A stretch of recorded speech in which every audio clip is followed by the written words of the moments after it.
Good morning students and welcome back to yet another video from Hit Bullseye, and today I will be discussing a very interesting and at the same time very important topic. You are sure to find 2 to 3 questions from this topic in English language part of almost all the competitive exam, and our today's topic is parajumbles, or also known as sentence rearrangement. I will also be giving you some important tips and tricks by the end of the video that will make solving questions of parajumbles a piece of cake for you. Now moving on to our next slide. Tell me, what is this animal?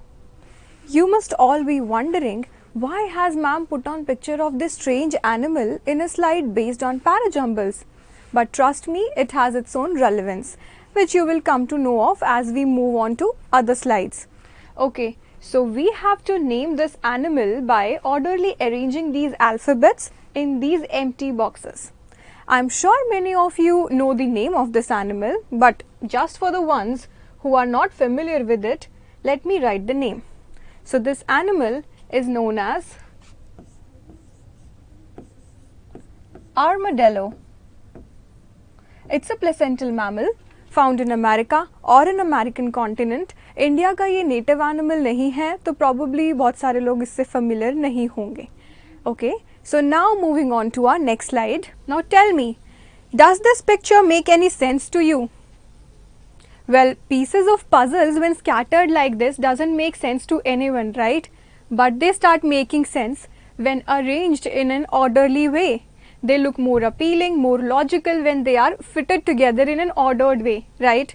Similarly, in a question based on parajumbles, you are given sentences that are scattered in random order, but you have to arrange them, you have to order them in a proper sequence to form a coherent passage. So here I have given the definition of what parajumbles is. Basically, it's a group of sentences of meaningful and coherent passage that will be put in a random order by the examiner, and he will ask you in different styles or in different language to put them in an ordered way. ठीक है, अब question की बहुत सारी types हो सकती हैं. Question can be sentences are not in right order, you have to put them in right order. It can be rearrange the sentences so that they logically make sense. Rearrange the sentences to form a coherent passage. अब एक coherent passage क्या होता है? Coherent passage is a tightly knit one from which you cannot remove any sentence or rearrange them in a hazardous way, because this will distort the meaning of the whole passage. तो basically सिर्फ language अलग है, लेकिन तीनों बातें same है. Examiner आपको कह रहा है कि randomly put किए हुए sentences को you have to put in an orderly or a sequential way. Okay, so there are certain skills you are required to acquire while solving a question based on parajumbles. The first point is that you should be able to read and comprehend articles on diverse topics. अब इसका एक बहुत अच्छा example मैं अपनी first slide से आपको समझाती हूँ. We talked about this animal armadillo, right? अब armadillo is a Spanish word. You can see this shell type of structure on the back of this animal, and this is the reason why it is known as armadillo. अब अगर हमें इसका context पता था तो easily हम इसका नाम याद रख सकते हैं, right? Similarly, अगर diverse topic का background आपको पता होगा और concept पता होगी, you will better be able to arrange the sentences of that passage in an ordered way. Okay? It is the ability to understand the flow of thought in the passage. Now, just like in a movie, there is a certain beginning and then the plot builds up and it eventually reaches the climax, है ना? Similarly, एक passage में भी thought की एक sequence होती है, एक thought process होता है जो आपको anticipate करना है ताकि आप lines को better arrange कर पाओ. So there should be certain order of approaching questions of parajumble, because this will make it easy and time saving for you to solve that question. First of all, you should be looking for the subject of the passage. अब हर passage एक subject के बारे में बात करेगा. आपको identify करना है सभी sentences को देख के कि main subject क्या है. Then you have to look for the theme of the passage. एक prominent idea होगा जो पूरे passage में reflect होगा, उसे कहते हैं theme. Next is you should be looking for the opening sentence of the passage. Once you identify the opening sentence, and bingo, solving the rest of the passage becomes a piece of cake for you. Opening sentence के बाद we have to look for pairs in the passage. अब pairs makes solving questions of parajumbles very easy. सभी sentences को पढ़ने के बाद जिन दो sentences में आपको कुछ भी कॉमन आइडिया लग रहा है, they can be supporting each other, they can be contrary to each other, आप उन्हें पहले पेयर करके लिख लीजिए. सपोज ए और डी ऑप्शन में कुछ कॉमन है, राइट, सी और बी में कुछ कॉमन है, तो आप उन्हें पहले ही जॉट डाउन कर लो. इससे आपका काम बहुत आसान हो जाता है. The next point is to anticipate the order. अब एक बार जब आप ओपनिंग सेंटेंस देख चुके हैं कि क्या होगा पैसेज का, आप पेयर्स बना चुके हैं, तो उसके बाद आप अंदाज़ा लगा सकते हो कि ऑर्डर क्या होना चाहिए सेंटेंसेस का. अब एक चीज़ जो आपको ध्यान रखनी है वो ये है कि आप खुद अपना ऑर्डर लिख के, सपोज ऑर्डर आता है BACD, खुद ऑर्डर लिखने के बाद you have to cross check it from the options. ऐसा नहीं करना कि आप डायरेक्टली ऑप्शन देख के फिर आप अंदाज़ा लगा रहे हैं कि आंसर क्या होना चाहिए. पहले आप अपना खुद का ऑर्डर बनाइए और फिर क्रॉस चेक कीजिए. So moving on to the next slide, let us try to understand solving questions of parajumble through analogy of an almirah. When the clothes in an almirah are put in a random order like this, they look so chaotic and messy. They don't look appealing to us, right?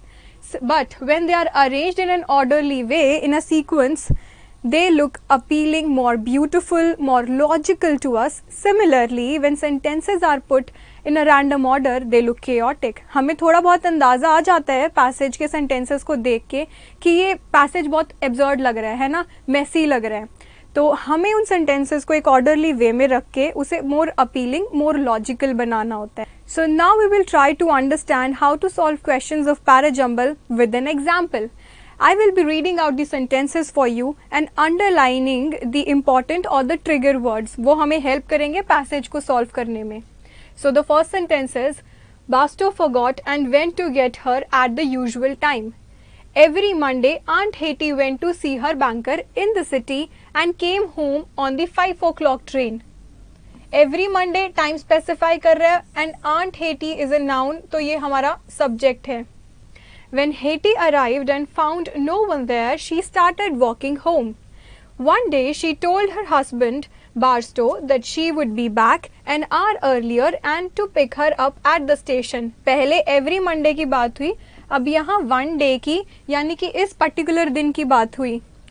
Last sentence is, Barstow met her on the road and took her back to house where they arrived 20 minutes earlier than usual.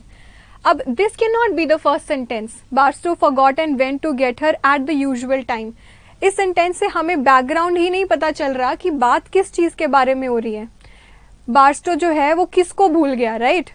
यहाँ पे therefore the first sentence is B, because this sentence introduces us to the subject and it is giving us a general idea about what is happening in the passage.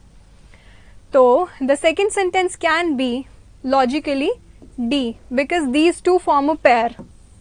पहले every Monday की बात हुई, अब एक particular दिन की बात हुई जिस दिन जो आंट हेटी हैं वो 1 घंटा पहले पहुंचने वाली थी स्टेशन पे. Okay, so the next sentence is, अब aunt Hetty was about to reach an hour earlier, she asked her husband to pick her up an hour earlier. तो कॉन्सिक्वेंसली हुआ क्या, बार्स्टो जो है he forgot and went to get her at the usual time. तो this will be our third sentence. अब इसके बाद क्या हुआ, when Aunt Hetty arrived and found no one there, she started walking home.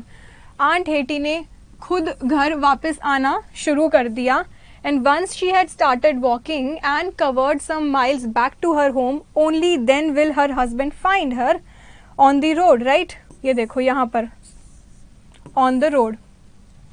Barstow met her on the road and took her back to house where they arrived 20 minutes earlier than usual. So this makes the sentence C as fourth and E as the last sentence in our sequence. So logically answer क्या हुआ? Answer is B D A C E. B D A C E. So this is our answer. Okay, I hope this is clear to you now. हम और भी examples के साथ इसे और समझने की कोशिश करेंगे. Come, let us now see how to identify the introductory sentences. There are certain hints and points in a passage that you can look for to identify the introductory sentences. The first one is that the introductory sentence introduces us to the main idea or the theme of the passage. जैसे हमने देखा last example में, the introductory sentence introduced us to Aunt Hetty. It introduced us to what she used to do on every Monday. The second point is introductory sentence will be an independent sentence in most of the cases और अपना meaning complete करने के लिए this sentence will not depend upon other sentences. The third point is introductory sentence may introduce us to the subject of the passage. जैसे कि last example में introductory sentence में subject क्या था? Aunt Hetty, right? The last point is it may talk of a general idea or might be written in a generalized way. First sentence है तो abruptly it cannot start. वो हमें एक general idea देगा that what is the passage is going to be about, right? So let us now try to understand these points with an example. He was so busy with them that he did not get time to eat. Thousands of people came to him and asked different types of questions. Here I am underlining the pronoun words. Please notice it कि अभी तक हमें introduce नहीं किया है कि ये he या him किसके लिए use हो रहा है. तो these two cannot be the opening sentences. Thousands of people came to him and asked different types of questions. No one cared to see he had his food or rest that night. Swami Vivekanand once stayed in a small village. अब ये एक generalized सा sentence है. हमें एक general बात बता रहा है कि स्वामी विवेकानंद एक बार एक village में रुके थे. Swami Vivekanand will be our sentence and this makes it the opening sentence as well. Now consequently, the second subject will be thousands of people came to him and asked different types of questions. This is also a general kind of sentence, तो इसे भी हम initially put करेंगे. So for now, let us put it as the second sentence. Now consequently, what will be the next sentence? He was so busy with them that he did not get time to eat. This will be our third sentence, and the fourth one is the only left one option is C. No one cared to see that he had his food or rest that night. Doesn't it sound like a concluding sentence? कि पहले तो obviously because वो बहुत busy थे तो उन्हें time नहीं मिला कुछ खाने या पीने का या rest करने का और किसी ने पूछा भी नहीं उनसे that if he had his rest or food that night. So this will be the concluding sentence. So the answer will be D, B, A, C. So where is the option D, B, A, C? ये दोनों तो पहले ही option out हो जाते हैं. D, B, A, C. So this is our answer. Okay. Now when we are done with introductory sentences, come let us now try to see how to find concluding sentences. Concluding sentences often carry trigger words या indicating words. The words can be so, therefore, hence, thus, as a result of, etc. Okay, but please remember it is very important to also see the context of the sentence. ऐसा कोई ज़रूरी नहीं है कि इनमें से कोई ना कोई trigger word हमें concluding sentences में हमेशा मिलेगा. तो ये बहुत ज़रूरी है कि पहले हम context को समझें कि passage का context क्या है. Only then we go to choose the last sentence. Come let us try to find the concluding sentence of this example. Let me read the sentences for you. Its closest relative. Now we see the word its, which is a pronoun, and we do not know for which noun is this pronoun used here. So this cannot be the first sentence.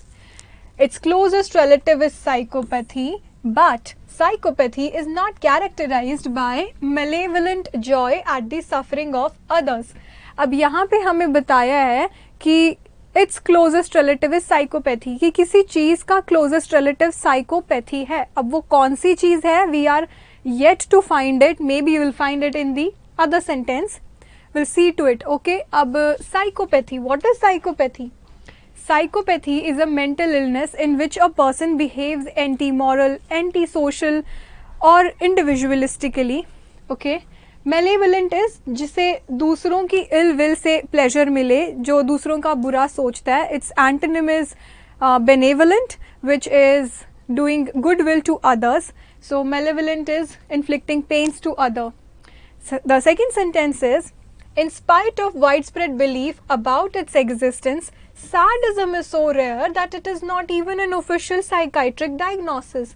Now this is a general kind of sentence, right, which introduces us to sadism and introduces us to the idea कि sadism के इतने widespread belief होने के बाद भी that it exists, इसे अभी भी एक psychiatric diagnosis नहीं माना जाता. The next line is, admittedly, psychopath lack moral emotions and empathy towards victim. अब यहाँ हमें एक general idea ये पता चल रहा है कि इन sentences में sadism को और psychopathy को compare किया है कि there is a difference between the two. So the first sentence, as we have already discussed, will be this one. The second one, first sentence में हमें sadism से introduce करवाया, उसके बाद sadism को psychopathy से compare किया. So this will be the second sentence, and the left one is this one. So this will be the third sentence. So the order will be 2, 1 and 3. अब देखो ये concluding sentence क्यों है? Admittedly, psychopaths lack moral emotions and empathy towards victim. अब ये बता रहा है कि sadist लोगों की तरह जो साइकोपैथ होते हैं वो दूसरों की इल विल के बारे में नहीं सोचते. They simply lack moral emotions, कि बस वो एंटी मॉरल होते हैं, ऑन पर्पस वो किसी का बुरा नहीं सोचते हैं. तो ये एक कंक्लूडिंग सेंटेंस है. एडमिटेडली इज कि भाई एडमिट किया जाएगा या माना जाएगा, which we have concluded after reading these initial 2 sentences. Right? I hope you got this example. Now moving on to the next slide. So what have we learned so far is that we should be looking for pairs of sentences in the jumbled sentences so as to easily solve the question of parajumble. Okay, so suppose there are 2 sentences, this is the initial sentence and this is the later one. So if it carries a noun, the later sentence or sentence B will carry the pronoun. If this asks a question, there will be an answer given in the second sentence. There might be a general idea in the first sentence. The second sentence or the later sentence will be giving specific example to it. Okay, so the first sentence carries a formal idea. The later sentence carries a later idea. There might be a cause mentioned in the first sentence and effects given in the second sentence of that pair. If the first sentence uses full form, the other sentences or the second sentence of the pair may use abbreviation. So forming sentences like this reduces our work to half and it makes solving questions of parajumbles a piece of cake for us. Okay, so this is an additional tip for you while dealing with the question of parajumble. You should always be looking for indicator words. Indicator words can be, for introduction there might be a and nowadays beginning. For conclusion, there can be words like clearly, thus, therefore, eventually, finally. For comparison, indicators are similarly, likewise. There are certain contrast indicators such as on the one hand, but, yet, however, nevertheless, although. Additional information indicators can be also, additionally. Now, sequence indicators can be firstly, secondly, thirdly, lastly, that tells you or gives you a hint about the sequence or the order. And there can be certain cause and effect indicators such as due to, as, since and so on. So finding these indicator words will substantially decrease your work and you will better be able to arrange the sentences in the right order. So wasn't solving questions of parajumble as interesting as solving jigsaw puzzle or sudokus? Now trust me, if you follow these tips and tricks while solving a question of parajumble, you will find it so interesting and so easy that you will start believing yourself to be the Sherlock Holmes himself. Now if you still have any doubts or questions related to parajumble, feel free to write to us in the comment box and I will try to respond as soon as possible. Thank you.